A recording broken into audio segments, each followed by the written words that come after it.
Hello बच्चों, good morning. कैसे हो आप सब? वॉइस और वीडियो क्लियर आ रहा है? एक बार थम्स अप करके बताओ।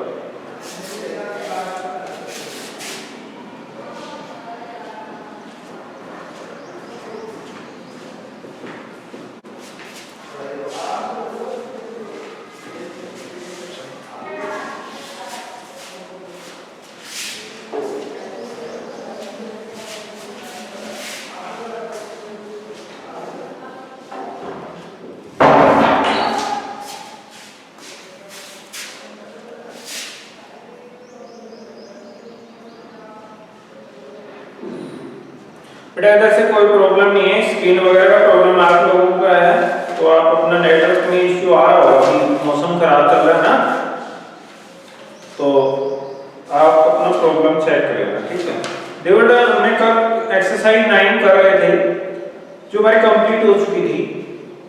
अगर किसी बच्चे को प्रॉब्लम है पैटर्न में तो आप मुझे बता सकते हैं। क्या सभी का क्लियर है? तो थम्स अप कर दो जल्दी से।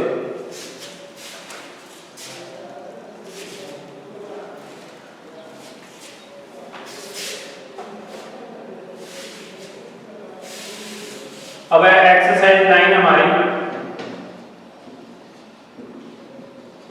नेम है बेटे डाटा। तो डेटा क्या होता है वो देखो। एक बात बताओ, आपकी मॉम है मदर, उन्होंने आपको कुछ पैसे दिए, मान लो 2 रुपीज के 3 कॉइन्स दे दिया आपको, 5 रुपीज के आपको 10 कॉइन्स दे दिए और 10 रुपीज के आपको 5 नोट्स दे दिए। तो अब इन सबको आप किसी को दूसरे को बताएंगे या फिर आपके वो सामने वो आदमी नहीं है तो आप उसको लिख करके देंगे ना, मतलब इस इंफॉर्मेशन को आप एक जगह इकट्ठा करके लिखेंगे। तो आप क्या करेंगे, एक स्लिप लेंगे, पर्ची लेंगे और उसके अंदर लिख देंगे मेरे पास 2 रुपीज के 3 कॉइन्स हैं और बच्चों 5 रुपीज के आपके पास 10 कॉइन्स हैं और 10 रुपीज के 5 नोट्स हैं। तो ये स्लिप बनाकर आप उसको भेज दोगे, आ गया ना। तो बेटे ये जो इंफॉर्मेशन थी हमारे पास उसको हमने क्या किया, एक जगह कलेक्ट किया और किसी दूसरे आदमी को दे दिया। तो ये जो इंफॉर्मेशन हम कलेक्ट कर रहे हैं एक जगह इकट्ठा करके लिख रहे हैं, इसी को हम क्या बोलते हैं बच्चों, डाटा। तो डाटा की डेफिनेशन हम क्या लिख सकते हैं, the information related to anything, किसी भी बात से संबंधित, एनीथिंग मतलब कुछ भी इंफॉर्मेशन हो किसी चीज से रिलेटेड, उसको हम कलेक्ट करके एक जगह करते हैं तो उस चीज को क्या करते हैं, डाटा। समझ रहे हो आपको? जिन बच्चों की बात समझ में आएगी एक बार थम्स अप कर दो।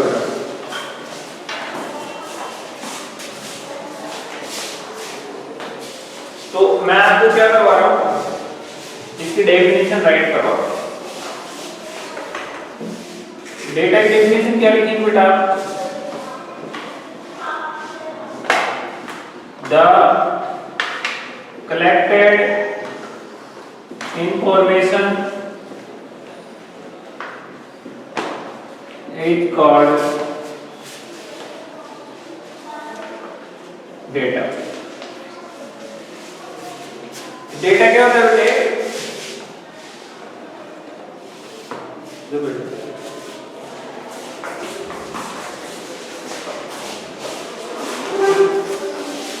इंफॉर्मेशन होती है किसी भी चीज से रिलेटेड। बेटे कहीं भी बैठ जाओ, बेंच को सीधा बैठ जाओ। मान लो हमारे क्लास में 30 बॉयज हैं और 20 गर्ल्स हैं। तो ये इंफॉर्मेशन है बेटा किससे रिलेटेड, स्टूडेंट से रिलेटेड। कौन सी क्लास में, 5th क्लास में। 5th क्लास में कितने स्टूडेंट्स हैं, 50 हैं, उनमें से 30 बॉयज हैं और 20 गर्ल्स हैं। तो ये जो इंफॉर्मेशन हमने कलेक्ट की है, इसके बारे में जो हमने इंफॉर्मेशन ली है, इसी को हम क्या बोलते हैं बच्चों, डेटा बोलते हैं। कुछ समझ में आया? डेटा क्या होगा? कलेक्टेड इंफॉर्मेशन, ठीक है, जो भी इंफॉर्मेशन हम कलेक्ट करेंगे वो डेटा होगा। अब इस डेटा के टाइप होते हैं बेटे, टाइप्स ऑफ डेटा। ये 2 टाइप का डेटा होता है। फर्स्ट डेटा देखो बेटे, प्राइमरी डेटा। तो प्राइमरी डेटा क्या होता है? Data collected from, Sir, ask them to start their video. Direct resources.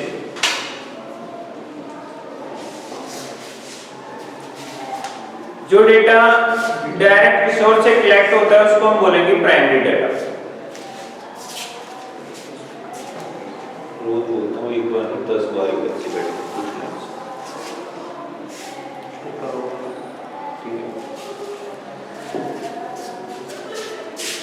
Example देखो बेटा इसका,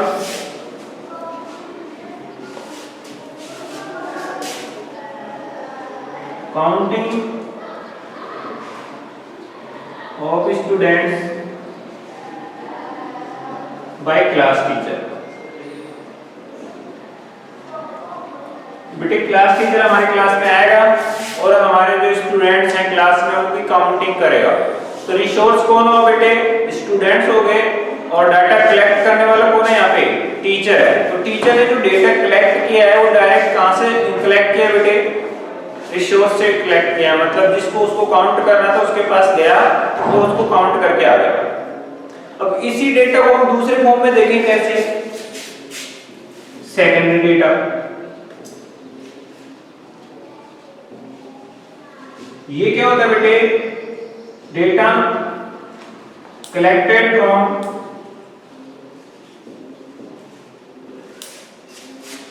primary data.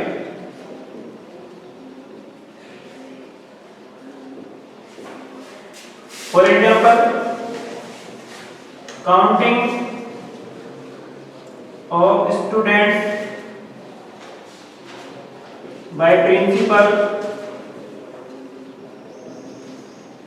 in the register।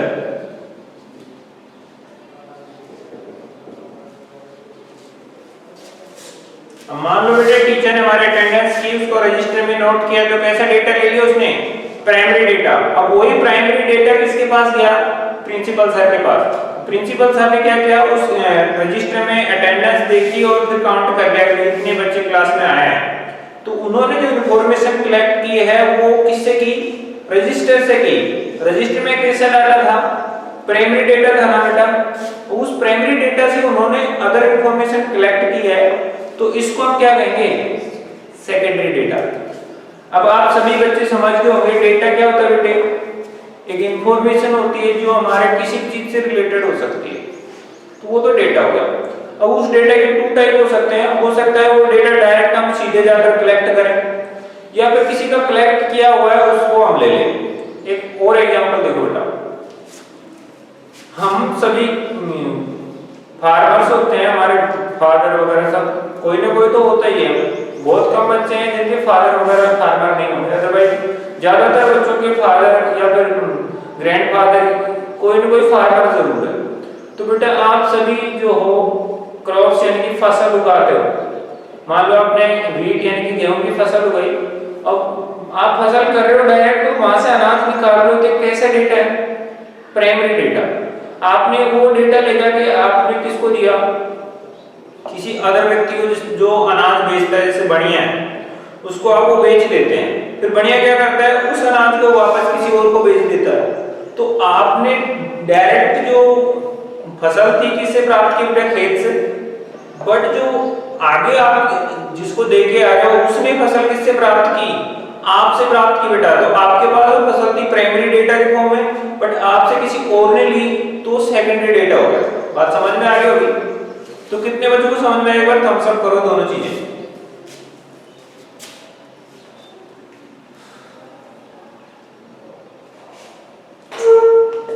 Very good. तो बेटा सभी को क्लियर हो गया ना डेटा क्या होता है?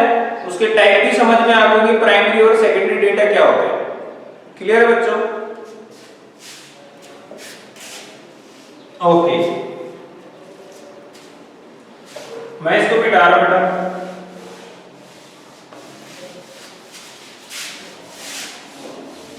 अब हमारे पास क्वेश्चन आएंगे, इसमें क्या है हमारे पास, हम देख लो सीधे हम चलते हैं अपने क्वेश्चन की तरफ। यहाँ पे एक नई चीज आएगी आपके सामने, टैली मार्क्स। ठीक है बच्चों, टैली मार्क्स। तो टैली मार्क्स का रूल क्या है बेटे, जैसे आपके पास कोई नंबर है 3, इसके लिए टैली मार्क्स बनाने हैं तो आप 3 लाइंस ड्रॉ कर दो, 4 के लिए 4 लाइन ड्रॉ कर दो। लेकिन बेटे जैसे ही आप 5 करोगे ना, तो 5 के लिए 4 तो ऐसे वर्टिकल लाइन आ जाएगी और एक लाइन आएगी आपके ऐसे तिरछी वाली। ठीक है, जैसे ऐसे डायगोनल में बोल सकते हो, सिंगल लाइन आएगी। ठीक है, 6 के लिए करना हो तो 1 2 3 4, फिफ्थ वाली ऐसे, फिर 6 के लिए वापस ऐसे 6। 7 के लिए करना हो तो 1 2 3 4, फिफ्थ वाली ऐसे 6 और 7। 8 के लिए करना हो तो बेटे 1 2 3 4, ये फिफ्थ वाली 6 7 8। फिर 9 के लिए करना होता तो 1 2 3 4 5 6 7 8 9। बट 10 के लिए करना हो तो बच्चों 1 2 3 4, फिर 5 1 2 3 4 9 हो गया, फिर 5 वाली वापस क्रॉस में आएगी। अब आप समझ गए होंगे टैली मार्क्स का रूल क्या है बच्चों। 4 लाइन वर्टिकल आ सकते हैं, उसके बाद अगर 4 लाइन एक्स्ट्रा आ रही है तो फिफ्थ वाली वर्टिकल क्रॉस में आ जाएगी।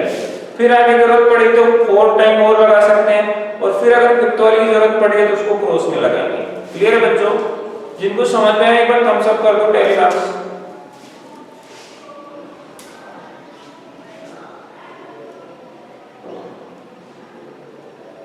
Very good. चलो एक बार और समझाते हैं। मान लो मेरे को 14 के लिए निकालना है, तो 1 2 3 4 5 6 7 8 9 10 11 12 13 14। बात समझ में आ गई होगी अब शायद। क्लियर है बच्चों? तो चलिए अब हम क्वेश्चन करते हैं 9th एक्सरसाइज के 9.1 के। देखिए बेटा,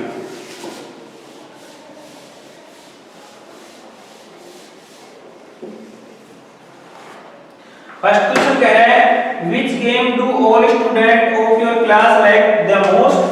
To know this information make a table and put the tally marks in it. बहुत अच्छा क्वेश्चन है। मान लो हम 3 टाइप के गेम खेलते हैं, कुछ लोग क्रिकेट खेलते हैं, ये मान के चलना कुछ भी ले सकते थे इसकी जगह, उसने नेम नहीं लिखा। कुछ फुटबॉल खेलते बेटे, और कुछ बॉल जो स्टूडेंट्स को वॉलीबॉल खेलते हैं। ठीक है, वॉलीबॉल है।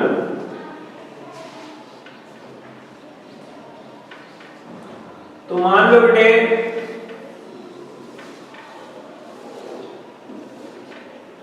ये किसका नेम है बेटे, गेम का नेम है। यहां पे हम उसके टैली मार्क्स लगाएंगे और यहाँ पे उसकी नंबर रहेगी, मतलब कितने बच्चे ये गेम खेलते हैं। मान लो आपके टोटल 30 स्टूडेंट है, जिनमें से 15 तो क्रिकेट खेलते हैं, 10 स्टूडेंट है वो फुटबॉल खेलते हैं, और 5 स्टूडेंट है वो वॉलीबॉल खेलते हैं। तो इसका टैली मार्क्स कैसा है बेटे, 15 के लिए 1 2 3 4 5 6 7 8 9 10 11 12 13 14 15। 10 के लिए बेटा 1 2 3 4 5 6 7 8 9 10, और 5 के लिए बेटा 1 2 3 4 5।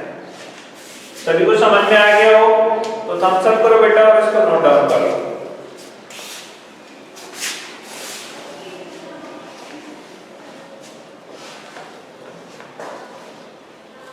स्क्रीनशॉट ले लो बेटा, इतना टाइम नहीं मिलेगा आप लोगों को। ठीक है,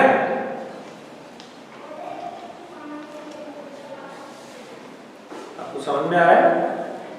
पीछे आ रहा है बेटा? न्यू हो ना, थोड़ा शर्मा रहे हो, धीरे धीरे ओपन हो जाएंगे, डोंट वरी, घबराओ ना। कोई बात नहीं, उसे शेयर कर लेंगे, समझ में तो आ गया था बस, तो फिर कोई प्रॉब्लम इनकी नोटबुक में देख के लीजिएगा ना। अभी इनको तो पता है, ये 2 डेज की क्लास ले रहे हैं तो इनको पता है कितना जल्दी नोट करना होता है, फास्ट कर रहे हैं ना। तो चलते बेटा नेक्स्ट क्वेश्चन की तरफ। नेक्स्ट क्वेश्चन है बच्चों, how many siblings does each student have in your class? To know this fill the table given below by asking them and answer the question below. बहुत ही अच्छा क्वेश्चन है बेटे। तो आपके पास टेबल दी है, उसमें आप अपनी मर्जी से डेटा भरेंगे, कोई इश्यू नहीं है। तो टेबल में आपके पास 4 ब्लॉक्स आना है, एक और बढ़ा लेता हूं यहां पे, ठीक है।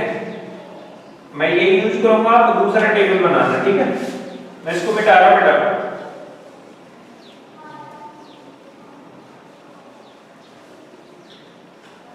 ये तो पहले मार्क्स ही रहना दो इसको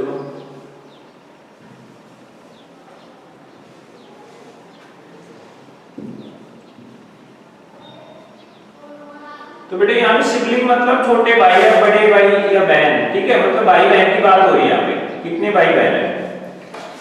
तो यहाँ पे बेटे सिबलिंग्स आएंगे हमारे, मतलब किसी के है किसी के नहीं है। तो नो वन मतलब किसी के कोई सिबलिंग्स नहीं है। तो कितने बच्चे हैं जिनके कोई भाई बहन नहीं है? तो मान लो 5 स्टूडेंट ऐसे हैं जिनके कोई भाई बहन नहीं हो, अकेले ही है। 1 ब्रदर और सिस्टर, या तो एक भाई है या फिर एक बहन है, केवल एक ही है। वो कितने हैं?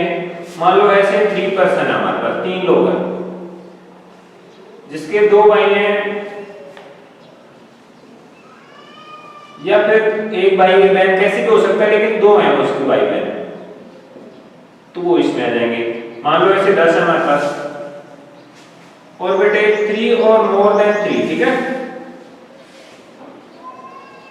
3 या फिर 3 से ज्यादा है, तो ऐसे मान लो हमारे पास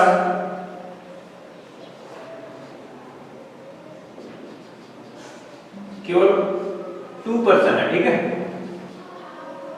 कोई इश्यू नहीं है। तो बेटे कितने? ये 5, तो 5 के लिए 1 2 3 4, ये 5। ये कितने? 3, तो 1 2 3। ये कितने? 10, 1 2 3 4 5, 1 2 3 4 5, 5 5 10 हो गए। इसके लिए 2 ओनली। बात समझ में आ गई होगी। ये नंबर आप अपनी मर्जी से कुछ भी ले सकते हो। अगर आपने यहाँ पे 15 लिया तो 15 का टेलीमार्क्स बनाने, यहाँ पे 13 लिया तो 13 के लिए टेलीमार्क्स बनाने। बात समझ गए ना? बिकॉज यहाँ पे उसने ये नहीं कहा कितने बच्चे हैं आपके पास, वो आप पे डिपेंड करता है आप कितने ले रहे हो। बात समझ में आई तो थम्स अप करो और इसका स्क्रीनशॉट ले लो जल्दी से।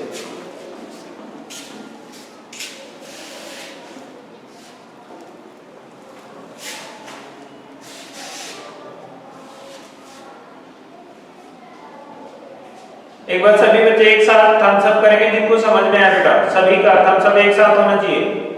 Do it fast.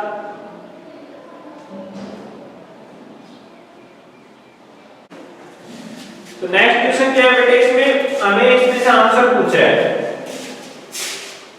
तो फर्स्ट आंसर क्या पूछ रहा है? वो क्वेश्चन है उसका, how many students do not have any siblings?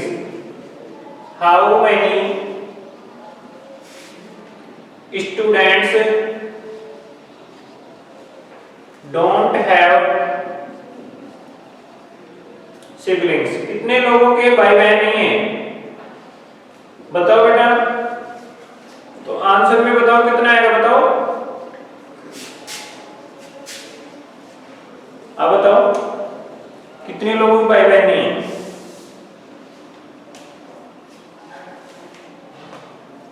बेटे यहाँ पे देखो, इनके कोई नहीं है। कितने हैं? तो 5 लोग ऐसे हैं जिनके कोई भाई बहन नहीं है। सेकंड क्वेश्चन पूछ रहा है बच्चों, how many students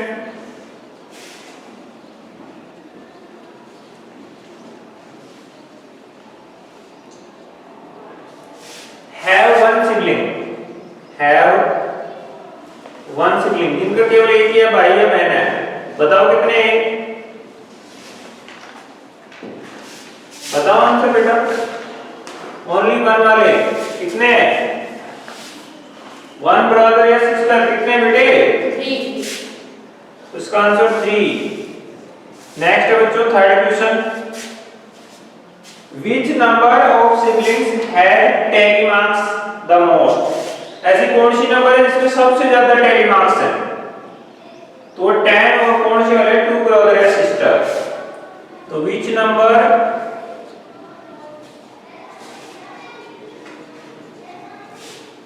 have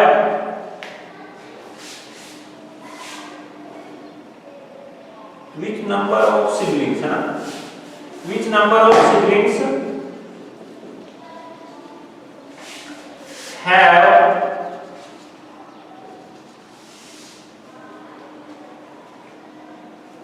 tally marks most? सबसे ज्यादा किसमें tally marks है बेटे? इसमें लिखना आंसर में 10 और किसके हैं बेटे? 2 ब्रदर और सिस्टर और सिस्टर्स। बात समझ में आई बेटे? जिन बच्चों को समझ में आ रहा है हम सब करते जाएं।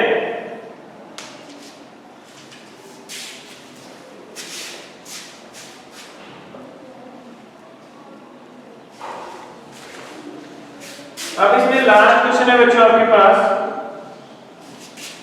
How many students have 3 or more than 3?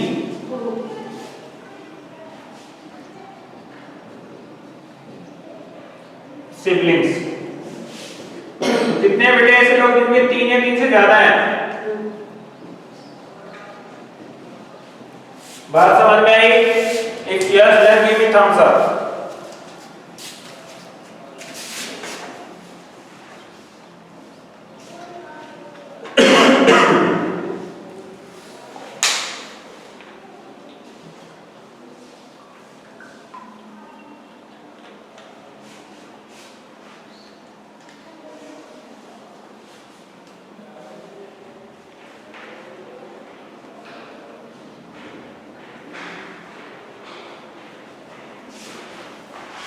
Okay बेटा,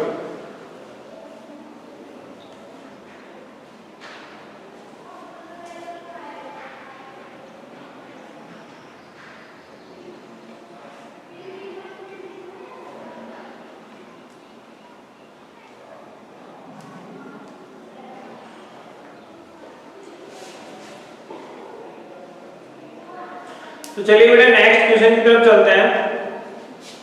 जो हमारे वैसे तो हमारी एक्सरसाइज के क्वेश्चन खत्म हो चुके हैं हमारे पास। हम नेक्स्ट एक्सरसाइज चलाएंगे 9.2 चलेगा बेटा। ये थी 9.1 और इसके बाद में अब एक्सरसाइज रहेंगे हमारे पास 9.2। ठीक है बच्चों, इसमें हमारे पास टैली मार्क्स थे। अभी 9.2 में जो है वो बार ग्राफ आएगा।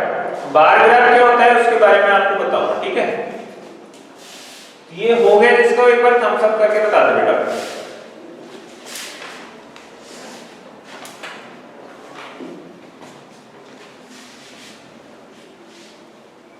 Very good.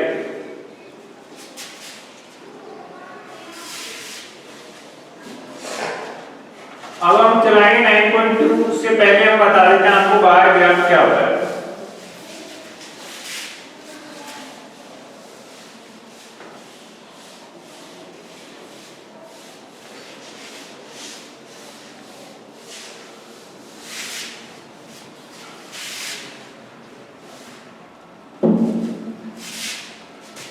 बार ग्राफ, तो इसको हम कॉलम चार्ट भी बोलते हैं।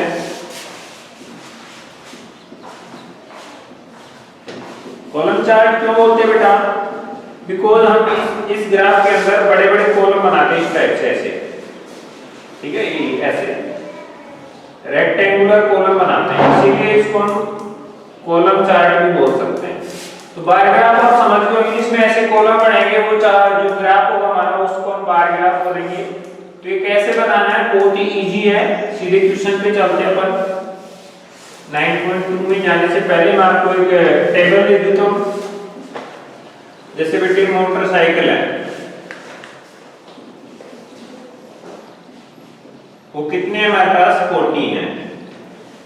जीप वो बेटे हमारे पास 7, और बच्चों बस कितनी है 3 है, और कार कितनी है बेटे 11। अब इनका हमें ग्राफ बनाना है, और वो भी कौन सा ग्राफ बनाना है, बार ग्राफ बनाना है बेटा। तो आप क्या करेंगे, जैसे मान लो आपका जो ग्राफ आता है, ग्राफ पेपर सभी ने देखा हो बेटा, वो कुछ इस टाइप से आता है, ऐसे उसमें कॉलम बने हुए होते हैं, ठीक है, ऐसे बने हुए होते हैं ना, ठीक है।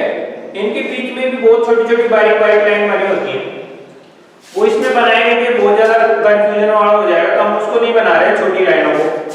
तो आपको क्या करना है, इसमें कहीं पर भी बीचों बीच पेंसिल से एक लाइन ड्रॉ कर लेनी है, किसी भी एक लाइन पे, ठीक है। मान लो मैंने यहाँ पे ड्रॉ कर ली, ठीक है बच्चों, और फिर दूसरी बीचों बीच यहाँ से कर लेना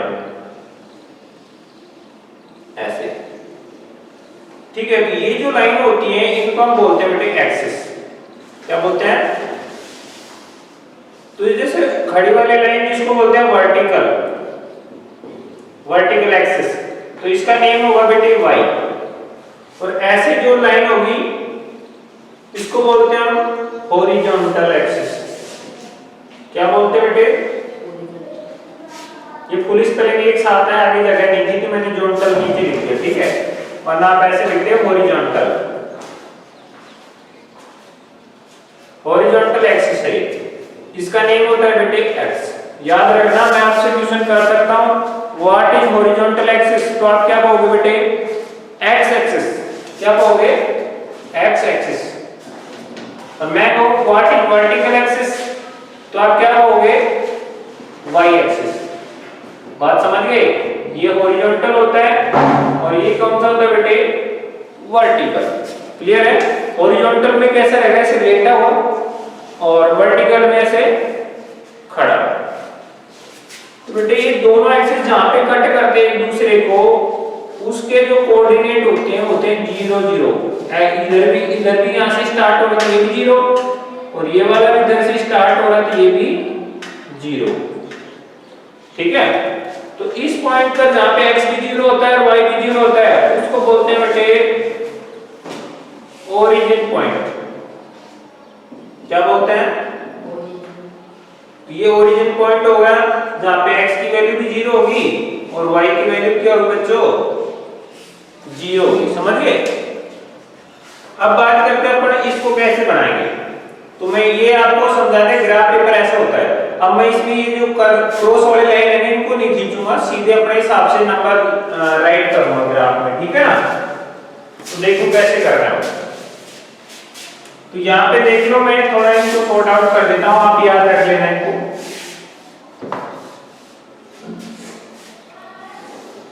मान लो ये आपका ग्राफ ये है जो बोर्ड मेरे पास है,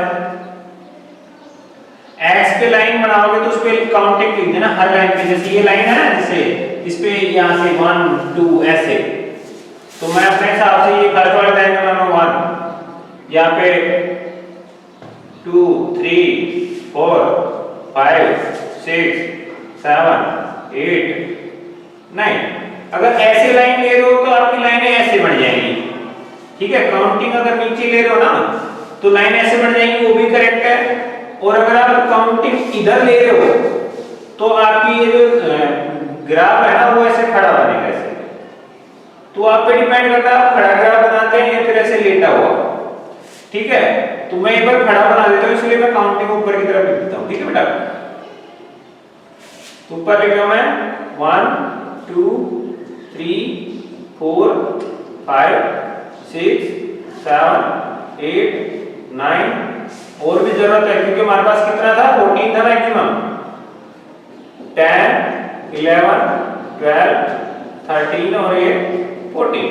बेटा जरूरी नहीं आप 1 1 का गैप हो, ये गैप ज्यादा ले सकते थे, जैसे मैंने यहाँ पे लिखा 5 फिर 10, ऐसे भी शुरू कर सकते थे, मतलब गैप फिक्स होना चाहिए, वो चीज 1 का लो 2 का लो 3 का, कितने का भी गैप ले सकते हो आप। अब मुझे फर्स्ट वाला जो ग्राफ बनाना है वो मोटरसाइकिल के लिए बनाना है, तो मैं एक कॉलम, जैसे ये वाला फर्स्ट कॉलम है ये, इसके नीचे लिख दूंगा यहाँ पे मोटरसाइकिल, ऐसे क्या लिख दूंगा बेटे मोटरसाइकिल, क्योंकि मैं अगर ऐसे लिखूंगा तो इस लाइन में पूरे में आ जाएगा मोटरसाइकिल, तो समझ में नहीं आएगा कौन सा कॉलम है मोटरसाइकिल का।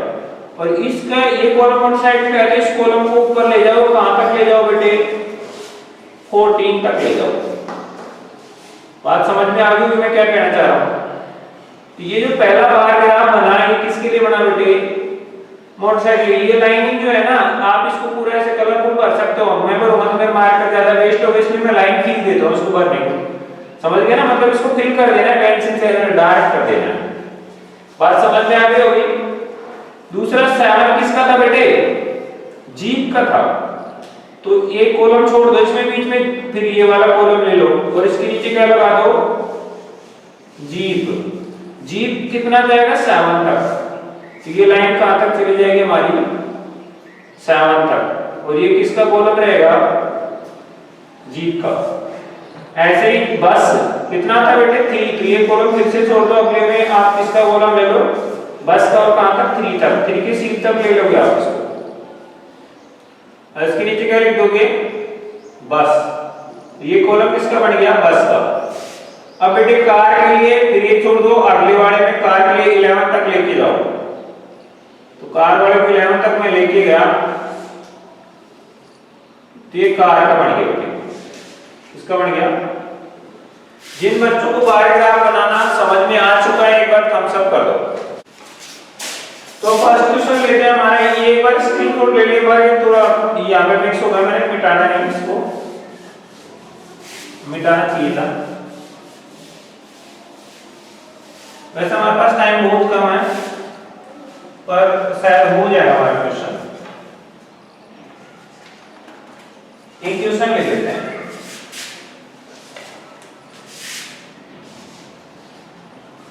फर्स्ट क्वेश्चन में देखो, draw the column graph of upcoming number of holiday between the month of December and July. तो इसके लिए आपके पास कैलेंडर होना चाहिए। तो इस क्वेश्चन को हम ड्रॉ करते हैं, because we don't have calendar at this time. Second question देखो, पिक्टोग्राम में है, तो वो अभी हमने टॉपिक करवा रही है आपको, बट ये सही हो जाएगा। मैं आपको अपनी तरफ से क्वेश्चन देता हूं। मान लो आपके पास ग्रीन पेन्स हैं, यहाँ पे पेन ले लेते हैं, ठीक है। ग्रीन जो है पेन आपके पास 3 है,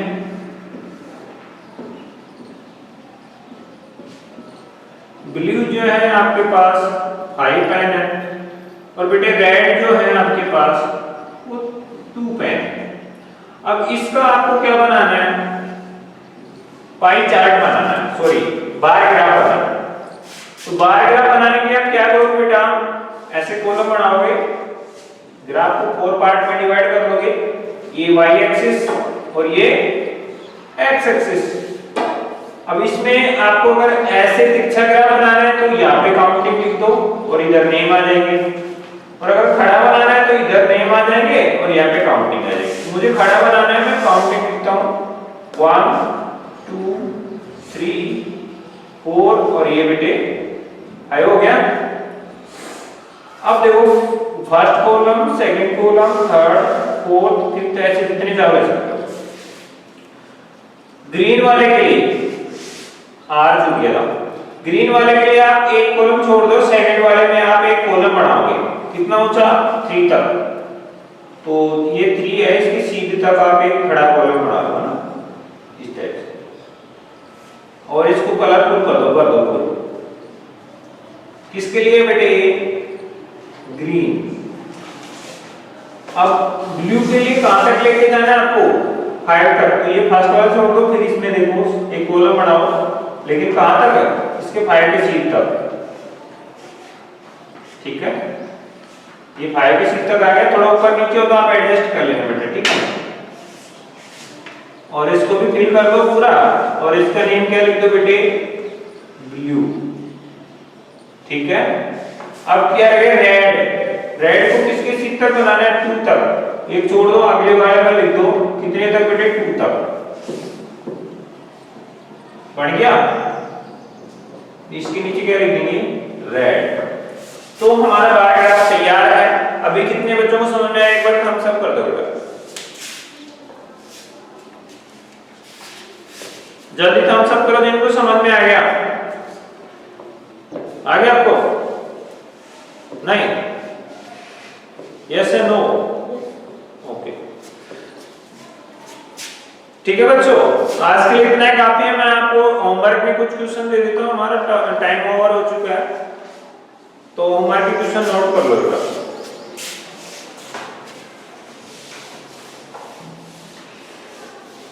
होमवर्क में आपको जो लिखा हुआ वो आपको नोट भी करके लाना है और लर्न भी करके आना है। फर्स्ट लिखो बेटे व्हाट इज डाटा, डेफिनेशन लिखनी है डाटा की। सेकंड क्वेश्चन लिखो what is secondary data, what is primary लिख लो, सेकेंडरी लिखवा देता हूं। व्हाट इज सेकेंडरी डाटा,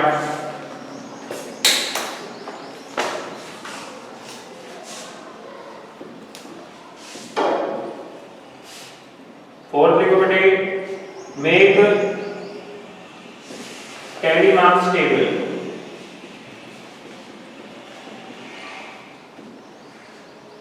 और इसके लिए बनाने कैरी मार्क्स की टेबल।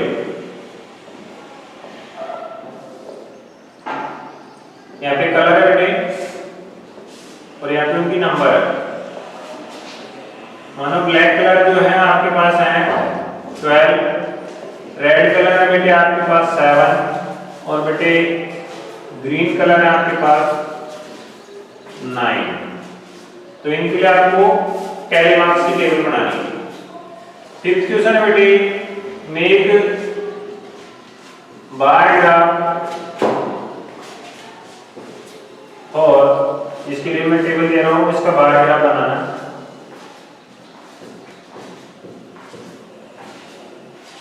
यहाँ पे आपके पास है बेटे नेम, यहाँ पे नंबर। मान लो राम नाम के जो बच्चे हैं वो आपके पास 9 है, रोहित नाम के बच्चे आपके स्कूल में वो 12 है, और सीता नाम के बच्चे आपके स्कूल में बेटे 3, और शिवा नाम के बच्चे आपके स्कूल में 2। ठीक है, इनका आपको बार ग्राफ बनाना है। ठीक है बच्चों, आज की वीडियो में इतना ही, मिलते हैं नेक्स्ट वीडियो में, तब तक के लिए बाय।